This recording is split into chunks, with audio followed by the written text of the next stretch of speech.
제가 목감기가 좀 걸려가지고 좀 목이 조금 잠겼습니다. 이해해 주시기 바랍니다. 오늘 지난주에도 설교 말씀 가운데 우리는 마음의 그릇을 넓혀야 된다. 또 마음의 그릇을 넓히는 것은 육신의 마음의 그릇을 넓히는 것은 공부하고 또 지식을 쌓고 이런 것은 서로 육신적으로 몰라서 오해하는 것이 많잖아요. 공부를 하거나 또 하다 보면은 이해심이 많이 생기잖아요. 그러나 또 우리는 육신적인 그런 이해심도 중요하지만은 또 영적인 이해심은 더 중요하단 말이에요. 저 사람이 어떤 저런 어려움 속에서 또 저런 환경 속에서 어떤 영적으로 고통받고 있는데 거기에 대한 이해심을 통해서 사람들을 우리가 수용하고 사랑할 수 있지 않습니까? 그 영적인 이해심을 잘 갖기 위해서는 반드시 우리는 하나님의 말씀을 통해서 영적인 이해심을 갖게 되고 또 우리가 성경을 공부하고 연구하는 것은 좋지만은 그 지식에 머물면 되지 않고 지혜에 이르러야 된다. 그 지혜는 사람에게 유익하도록 또 행복하도록 그 사람에게 적당하게 적용할 수 있도록 그렇게 되는 우리가 은혜가 돼야 되겠지요. 계속해서 이어서 오늘은 우리 하나님의 말씀 속에서 고린도 교회가 당면한 문제, 이런 이제 오해가 많이 생기고 갈등이 많이 생기고 교회 분열이 많이 생기는 거예요. 이런 것들을 우리가 바울도 부담스러운 것은 이렇게 도와주려고 했는데 또 마음에 오해가 생기고 갈등이 생기니까 또 오늘 본문 말씀에 이제 어떤 해명 비슷하게 내가 당신들을 근심하게 하려고 이렇게 한 것이 아니다. 다 우리 모두가 다 서로 이해하고 함께하기 위해서 한 말이니까 지나친 생각을 하지 말아달라고 하는 거죠. 또 예를 들어서 10명이 이해를 했는데 한 명이 오해를 하게 되면은 그 한 명의 오해 때문에 또 교회가 어려움을 당하는 그런 일들도 많잖아요. 대다수는 다 또 문제없이 잘 넘어가는데 한두 사람이 어떤 문제의식을 갖게 되면은 교회는 어려움 당하니까 거기에서 대해서 또 이제 공감하지 못하는 사람들에게 다시 한번 이 내용을 말씀하는 거지요. 그래서 오늘 말씀의 제목이 위로하시는 하나님이라는 그런 말씀의 제목입니다. 그래서 우리는 세상의 모든 것들을 이해하지 못한 데서 오는 이제 슬픔이 많아요. 성도님들 가정, 개인, 사회 모든 일에 대부분의 문제들은 오해에서 오는 문제가 저는 거의 대부분 같아요. 그리고 이제 또 어떤 그런 이해하지 못해서 오는 그런 문제들이 또 뭐 어떤 사람들은 심각한 일이 있는데 또 제3자가 보면 별로 심각한 일이 아닌데 그 순간에는 또 심각해가지고 갈등하고 대립하는 그런 경우가 굉장히 많이 있는 거란 말이에요. 그래서 우리가 이 하나님 할 때 믿음이 좋은 이 야곱도 마찬가지예요. 창세기 37장 29절 30절에 보면은 요셉이 죽었다고 하는 오해를 받은 거예요. 형제들이 싸워갖고 갈등해서 구덩이에 쳐넣었는데 아버지 입장에서는 그 죽음을 확인도 하지 않고 오판을 하고 단정을 하고 우리 아들 죽었다 이래요. 이제 또 야곱의 맏이 루벤도 나가가지고 이제 맏이로서 책임이 있잖아요. 동생을 구덩이에 쳐넣었으니까 빨리 가서 형제들의 분위기 속에서는 이제 그 동생 죽이려고 넣었지만은 누가 사람을 그렇게 자기 형제를 죽이고 싶겠습니까? 빨리 가서 내가 맏이로서 동생 끌어내줘야 되겠다 하고 혼자 열심히 막 그 구덩이에 찾아갔어요. 가보니까 이제 구덩이에 없어요, 동생이. 그러니까 이제 루벤도 어떻게 해요? 내가 동생을 살리고 싶어가지고 갔는데 구덩이 없으니까 루벤도 동생이 죽었다고 또 확신을 한 거예요. 그죠? 또 그걸 이제 가지고 꾸미지요. 피를 옷에다 칠해가지고 이제 그렇게 아버지를 또 속였는데 아버지도 또 그 속임수에 꼼짝없이 속아 넘어가서 흥분하게 되면은 판단력이 없어지게 되고 사실이 아닌데 사실인 것처럼 딱 믿어지니까 그때 야곱의 눈물을 어떻게 해요? 내가 서울에 내려가겠나이다. 지옥에 가도 좋다. 막 극단적인 슬픔에 빠지고 모든 자식들이 다 위로했는데 위로를 받지 못했다고 성경은 말하고 있어요. 사실은 문제도 아닌데 어떻게 보면 하나님의 구속의 역사 속에 하나님은 야곱과 그의 인생과 자녀들을 불꽃 같은 눈으로 감찰하시는데 하나님의 보호와 인도 속에 늘 살아놓고 그 순간에 불신앙에 빠지게 되고 우리 집 망했다, 우리 아들 죽었다, 그런 극단적인 이제 문제 속에 야곱의 집이 빠지게 된 거란 말이에요. 오늘 사는 우리에게도 마찬가지죠.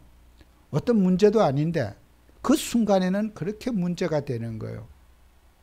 그래서 우리는 항상 하나님 앞에 정말 구속의 역사 속에 있는 나를 찾아보는데 나는 어떤 문제 속에서도 하나님이 나를 이 자리에 인도하시고 지키시고 앞으로도 인도하실 것이라고 하는 하나님의 인도에 대한 확신을 갖고 살아야 돼요.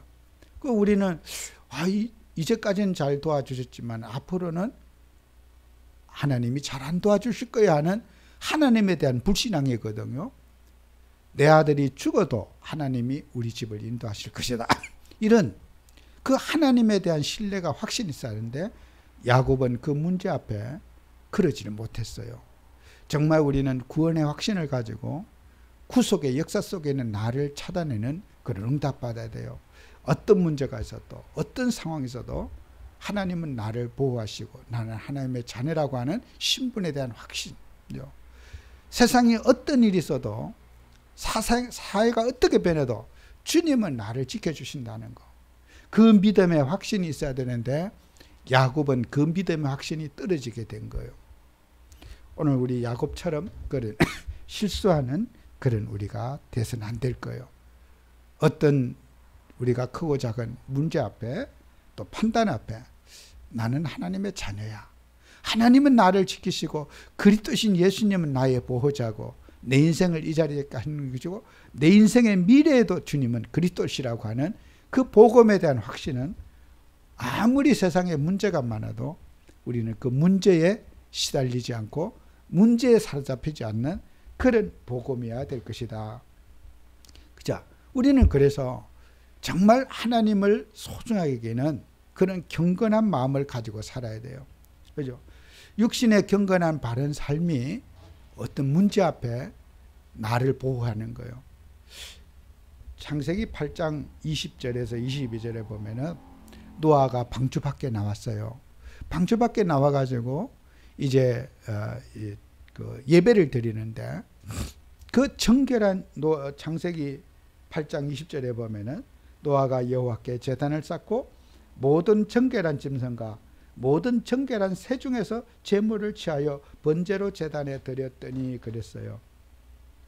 정결한 짐승, 정결한 새, 깨끗한 clean animals라고 하죠. 깨끗한 짐승이 어디 있고 더러운 짐승이 어디 있겠어요, 그죠? 짐승은 다 똑같은 짐승이죠. 새도 그 clean birds라고 그러죠. 그 깨끗한 새가 어디 있고 더러운 새가 어디 있겠어요? 새는 다 똑같은 새인데 여기에 정결하다고 하는 것은 내가 가장 사랑스러운 거, 그죠?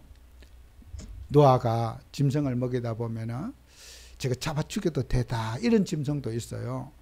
짐승이 예를 들어서 어떤 짐승이 새끼를 5마리 낳았어요. 5마리 낳으면은 그 5마리가 다 건강하지 못해요. 어떤 4마리는 건강한데 1마리는 좀 장애를 가진 그런 짐승이 나와요. 또 잘 자라지도 않고 잘 먹지도 않는 그런 약한 짐승이 반드시 나와요. 5마리가 태어나면 5마리 다 건강하면 좋은데 근데 이제 살아있는 짐승이라 할지라도 주인의 입장에서는 그 생명이기 때문에 그냥 살려주고 밥 먹여주는 거예요. 근데 기회가 되면은 그 병든 짐승, 제구실을 못한 짐승을 주인은 빨리 잡아서 이제 없애고 싶은 거예요. 이제 어느 정도 자라면은 빨리 저것부터 없애고 건강하고 잘 자라는 짐승은 오랫동안 사랑스럽게 키우고 싶고, 그게 이제 정결하지 못한 정결한 짐승이라는 건강하고 내가 소망이 있고 아주 그냥 가치 있는 거, 그게 이제 그죠.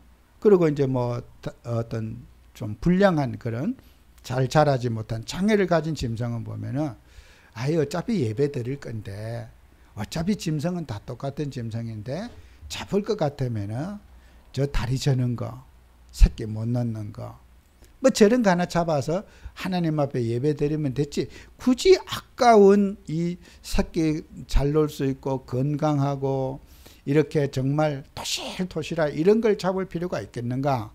뭐 하나님은 재물을 뭐 고르는 것도 아닌데 우리의 믿음을 보시는데 적당하게 잡아서 하나님 앞에 뭐 이렇게 하지만 나도 좋고 하나님도 좋고 이렇게 정말 적당하게 이렇게 했으면 그 사람의 생각에 그럴 수 있잖아요. 근데 노아는 그렇지 않았어요. 그렇게 병들거나 또 어떤 짐승으로서 사랑스럽지 못한 그 짐승은 놔두고 하나님 앞에 바치는 것은 최상의 것을 바치는 거죠. 내가 너무 이 짐승이 필요하고 이쁘고 사랑스러운 거 이것을 주님 앞에 이제 바치는 거란 말이에요. 제물로. 그게 뭐예요? 우리의 모든 삶에 있어서 인생의 우선순위가 우리 주님이시라는 거예요. 내가 주님과 그리스도 앞에 최상의 것을 헌신하고 내 인생의 재능 최고의 것을 헌신하고 나이 들어 병 들어서 막 움직이도 못할 때 내가 주의를 하겠다가 아니라 내가 가장 젊었을 때 일할 수 있을 때 그때 내 인생의 재능을 제보하고 또 가치 있는 것을 주님 앞에 바치고 내가 좋아하는 것들을 시간도 뭐 할 일 없어서 1년 365일 할 일 없는 분들도 많이 있거든요. 은퇴하시고 내가 일 속에 바쁘면서 시간을 쪼개가지고 내가 시간을 주님 앞에 소중하게 드릴 수 있는 거. 이게 바로 우리는 그런 삶이 바로 어떻게 해요? 야곱처럼 실수하지 않는 거예요. 그럴 때마다 내 인생의 삶의 중심이 우리 그리스도 주님 앞에 있을 때 정말 어떤 문제가 생겨도 위기가 생겨 그때 우리는 그리스도의 비밀이 우리 속에 누려지게 되고 그리스도가 인생의 답이 되고 하나님은 그런 자에게 하나님은 위로하시는 하나님이라는 거죠. 그래서 우리는 모든 일에 정말 내게 소중한 것을 시간, 물질, 기능 모든 것을 내게 정말 꼭 있어야 될 것, 필요한 것 주님 앞에 우리가 그것을 정말 헌신할 수 있는 그것이 참된 믿음이 아닌가. 정말 우리는 절제된 행위가 우리에게 필요하다. 그죠? 그런 결단 속에서 하나님은 반드시 자기 자녀에게 축복하시는 거죠. 그리고 우리는 영적인 경건 속에 세워진 또 우리는 육신적으로도 그런 결단해야 될 일이 있죠. 그죠? 내가 재물을 정결한 걸 바치든지 뭐 별 중요하지 않은 걸 바치든지 그건 본인의 판단과 결정과 행동이란 말이에요. 누가 그걸 간섭할 수 없어요. 안 바친 사람도 있는데 병든 뭐 다리 저는 짐승이라도 바친 게 좋은 거잖아요. 안 바치고 예배 안 드리는 사람 불신자도 있는데 그러나 우리는 그 수준에 머물지 않고 최상의 것을 우리가 하나님 앞에 행동으로 옮기는 그것은 나의 결단이고 나의 판단이고 나의 행동이라고 하는 것을 꼭 우리는 기억해야 돼요.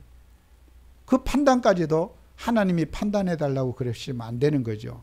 내가 주님의 뜻을 위해서 희생할 일이 있고 양보할 일이 있기 때문에 그런 육신적인 결단은 내가 해야 되는 거지 그것까지도 하나님이 결단해 달라고 그럴 수는 없는 거란 말이에요. 그럼 우리는 두 번째는 영적인 이제 경건 속에 세워진 믿음이 있어야 된다. 우리가 하나님 일을 하면서요. 디모데후서 3장 14절 17절에 보면은 디모데에게 바울이 이런 말하죠. 너는 배우고 확신한 일에 거하라. 너는 내게 누구에서 배운 것을 알며 어려서부터 성경을 알았나니. 이제 우리가 이 디모데에게 이런 말죠. 너는 어려서부터 성경을 알았나니. 우리가 하나님의 말씀 속에서 결단하고 판단하고 행동하는 삶을 살아야 돼요. 그래서 우리는 신앙의 뿌리가 깊이 내려져야 된다. 그죠? 우리는 모든 믿음 생활에 가장 중요한 게 신앙의 뿌리를 내리는 데는 많은 믿음의 배경이 우리에게 필요한 거예요. 제가 이렇게 갑자기 목감기가 오게 된 이유 중에 하나가 이번 주에 좀 뭐 여러 가지 일로 좀 바빴는데 갑자기 이제 저희 외삼촌 아들이 그 아내가 얼마 전에 돌아가셨어요. 전화가 왔어요. 형님 어디 좀 시골에 한번 갔다 올 수 없습니까? 그래요. 왜? 그러네. 형님 뭐 고기 잡는 것도 좋아하시고 그런데 언젠가 한 그러셔서 형님하고 가고 싶다고 아버지도 모시고 그래서 시간을 보면 뭐 또 다음 주에도 일정이 있지 그래서 도저히 안 될 것 같은데 망설이다가 내가 수요일 저녁까지 내가 얘기해 줄게. 근데 수요일 전화를 딱 거절하려고 했더니 내 말이 그래 갈게 이 말이 먼저 나왔어요. 또 사랑하는 동생이니까 그래 이제 갔더니 그 이제 시골에 할머니 산소를 이제 납골을 해놨는데 삼촌이 이제 그 대장암이 이제 수술을 하고 뭐 병원에서 이렇게 치료 과정에 있고 이래서 삼촌이 계속 예전부터 저에게 이제 내가 죽을 준비를 해야 되겠다 이런 이제 얘기를 누누이 하셨어요. 이제 저를 참 뭐 늘 이렇게 통화로 그러시는데 또 안 온다고 그러고 한번 가자고 그러는데 제가 못 갔어요. 근데 이제 삼촌이 이제 그 할머니 묘 그 납골을 해놨어요. 가족묘로. 저도 처음 가봤는데 거기 가니까 이제 가족들 납골을 해놨는데 거기 땅을 삼촌이 거기 이제 3,300평을 사가지고 거기에다가 납골 시설이나 이걸 잘 해놨어요. 그 저한테 말도 안 하고 이제 이 동생도 그렇고 말도 안 하고 그런 이유 때문에 간다는 소리를 안 하고 그냥 뭐 좀 거기 잘 가보자 이런 저한테 편한 얘기를 했어요. 나는 이거 의미 없는 일인데 하면서 이제 갔는데 가보니까 참 이런 일이 있었구나. 그 할머니의 납골을 이제 끌어내 가지고 그 땅속에다가 이제 없애려고 없어요. 이 납골에 보관해 놓으면은 사람들이 자식들이 와서 고생하고 의미도 없는 일을 하고 내 대해서 이 납골을 없애려고 그렇게 돈을 많이 투자해서 그렇게 납골 시설에서 얼마나 많은 비용이 들었겠어요. 근데 할머니 그 유골을 빼가지고 저하고 그 동생 아들이 파가지고 거기다 묻었어요. 땅속에 묻었어요. 참 삼촌한테 미안하기도 하고 저도 제 어머니가 돌아가셨을 때 그렇게 정말 뭐 땅속에 묻어버리고 그랬어요. 저는 그래 강요한 적 없어요. 내 신앙을. 삼촌하고 누누이 만나도 욕을 하든지 말든지 나는 내 자식과 후손들에게 그런 쓸데없는 우상에 대해서 나는 물려주지 않으려고 어릴 때부터 결심했던 바고 또 저도 제 어머니 이렇게 했지만은 또 할머니 그렇게 예수 믿고 할머니 천국 가셨는데 자손들이 할머니 뼈다귀 붙다고 그 꽃 갖다 놓고 그런 짓 해야 되겠는가. 내가 한마디도 하지 않았어요. 근데 하나님이 삼촌에게 말씀을 주셔가지고 이제 제가 목사니까 그래도 생질이 가가지고 그 기도도 한번 하고 그것도 또 마지막 처리를 해주기를 바라셨던 것 같아요. 나는 얼마나 감사했는지 몰라요. 정말 우리 집안에 이렇게 하나님께서 믿음에 반대되는 그런 것들을 싹 제거해 주시는 주님의 은혜에 너무 감사했어요. 우리가 믿음 생활에 반대되고 믿음에 방해되는 어떤 것도 제거하고 우리가 천국 가야 됩니다. 그죠? 우리 후대들에게 예수 잘 믿을 수 있는 믿음의 배경을 만들어 놓고 가야 돼요. 쓸데없는 그런 내가 돈을 사는데 저 큰 땅을 사고 그 납골을 그때 만들 때도 수천만 들어서 그 대리석으로 만들고 얼마나 많은 돈이 들었겠어요. 그 결단이 필요한 거예요. 영적인 결단이 필요한 거예요. 그게 뭐 장난입니까? 그죠? 그 장난 아니에요. 우리는 모든 일에 믿음의 가치를 삼촌이 고맙구나. 너무 고맙다. 내가 사랑하는 삼촌 너무 고맙다. 목사에 대한 최후 예우가 아니에요. 저에 대한 예우. 저는 너무 고맙죠. 삼촌이. 왜요? 목사라고 인정해주고 집안에 이런 것들을 정리하고 이걸 해달라고 하는 거잖아요. 당신이 다니는 교회 목사님도 계시고 그죠? 우리는 정말 하나님 앞에 믿음에 결단하고 믿음 생활을 잘 할 수 있는 가정 가문 만들어야 돼요. 돈이 수억이 들어서 투자했더라도 믿음에 반대되는 것은 다 갈아엎어버려야 됩니다. 저는 그렇게 생각해요. 믿음 생활에 방해되는 거 갈아엎어야 됩니다. 그게 우리의 사명이에요. 정말 우리는 하나님 앞에서 이런 믿음을 잘 지켜내고 또 우리는 정말 영적인 결단하고 영적인 판단 속에서 말씀을 기준으로 해다. 하나님은 우상 숭배하는 자에게 출애굽 2장 자손 3, 4대까지 망한다. 그죠? 우리는 사람들은 우상인 줄도 모르고 쓸데없는 일에 교회 헌금하는 일은 아까워서 발발 떨면서 그런데 처바르는 것은 억대를 들여도 아깝지 않은 거예요. 그죠? 그게 제정신 없는 겁니다. 교회 헌금을 억대로 했으면 얼마나 하나님 기뻐하시겠어요. 그죠? 진짜 우리가 복음 가진 우리가 우리 후손들이 복을 받을 수 있도록 우리가 항상 기도하고 우리 후대에게 복을 축복을 받을 수 있도록 성경적인 가치관을 우리에게 세워야 되는 거예요. 정말 우리는 복음 가지고 이런 말씀을 중심으로 해서 말씀은 어제나 영원토록 동일합니다.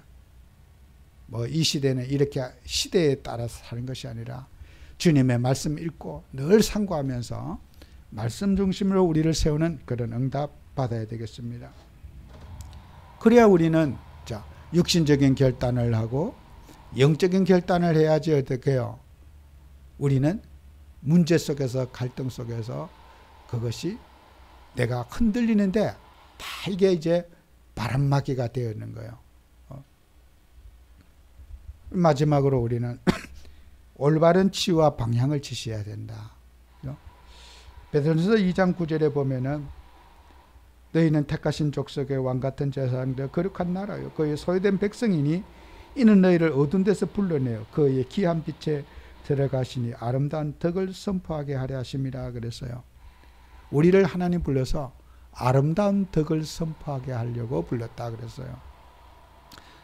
우리가 이 땅에 살아가는 모든 사람에게 아름다운 정말 아름답다는 말이 뭐예요? 사람답다. 짐승은 짐승답다. 그게 아름다운 거예요.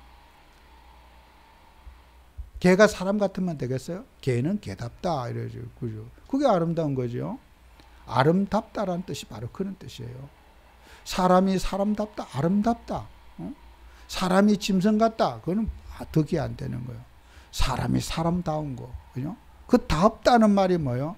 모든 사람에게 정말 기감이 되고 또 보편성에 맞는 그런 아름다운 사람이 우리가 되어야 된다는 거예요. 요즘에는 보면 개가 사람 같아요. 그건 아름다운 게 아니죠. 개 끌안고 다니고 개 유모차에 태워 다니고 진짜 개 팔자가 더러워졌어요. 개는 개답게 살아야 돼요. 그죠? 그래 개가 행복할 거 아니에요? 여기 저도 이게 아파트에 노인들이 많이 사니까 유모차에 개를 태워갖고 맨날 운동시켜요. 유모차에. 개는 걸어 다녀야 돼요. 개는 옷 입히면 행복할까요? 개는 가죽이 있어가지고 추위를 밖에 겨울에도 안 얼어 죽어요. 사람은 가죽이 있기 때문에 빨가벗고 겨울에 있으면 얼어 죽어요. 개는 얼어 죽는 법이 없어요. 이 땅구멍도 없고 가죽이 있어서 그다 대고 사람처럼 옷을 입혀요. 그 개 고문이에요. 개가 사람같이 대우받는 개에게는 불행이에요. 고통이에요. 그죠? 개 심정을 모르는 거예요. 개가 안 돼봤으니까. 헥헥거리고 조금만 걸어도 옷 입고 개가 다녀봐요. 헥헥헥 막 못 다녀요. 이 노릇을 다니는 거 보세요. 숨이 막혀 죽을 것만 같거든. 개는 개답게 살아야 되거든. 그죠? 그게 아름다운 거예요. 개가 사람처럼 사는 게 어떻게 그게 아름다운 거예요? 정말 우리는 왕 같은 제사장, 거룩한 나라, 그의 백성. 진짜 우리는 제사장답게, 아름답게, 그죠? 참 저는 이것이 중요한 표현이라 생각해요. 아름다운 덕을 선전하게 하렵니다. 정말 우리는 하나님의 자녀의 신분에 맞게, 걸맞게 살아가는 그런 그리스도의 정인이 되어야 될 겁니다. 또 마지막으로 마태복음 5장 13절 16절에 너희는 세상의 소금이니, 그죠? 너희는 세상의 빛이니, 그죠? 소금과 빛, 그죠? 가장 중요한 것 중 하나죠. 소금이 없으면 짐승도 다 죽어요.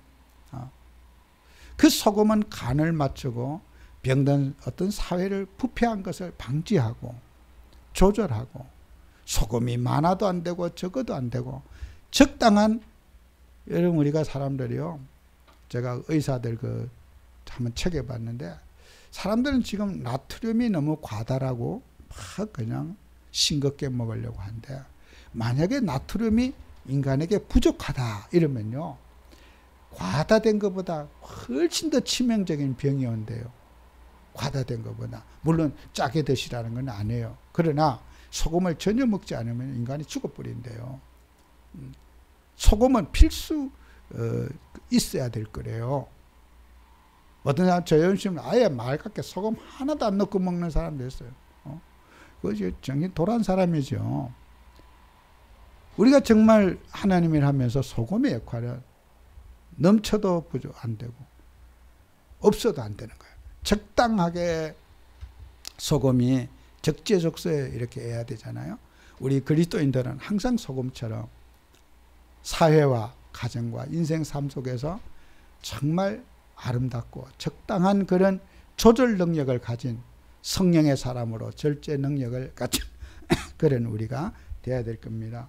그리고 우리는 너희는 빛이다. 그죠? 세상을 비추는 빛이라는 거예요. 우리는 세상이 아무리 어두워도 그리스도의 빛을 발휘하고 항상 우리의 그리스도의 빛을 보고 세상 사람이 정말 찾을 수 있도록 우리는 복음의 빛을 발하는 그런 우리가 되어야 될 줄로 믿습니다. 기도하겠습니다. 주님, 정말 우리에게 하나님의 은혜를 주셔서 또 지난 시간 하나님 말씀 주신 대로 우리는 육신의 마음과 영적인 마음의 그릇을 갖추게 하시며, 또 우리의 마음속에 정말 우리가 판단을 잘못해서 문제 속에 시달리는 일이 너무나 많습니다. 주님 역사하셔서 우리의 마음에 정말 하나님의 위로를 풍성하게 받는 한 주가 되게 하시고, 항상 그리스도의 은혜 속에 우리를 세우는 한 주가 되게 하옵소서. 예수님 이름으로 기도합니다. 아멘.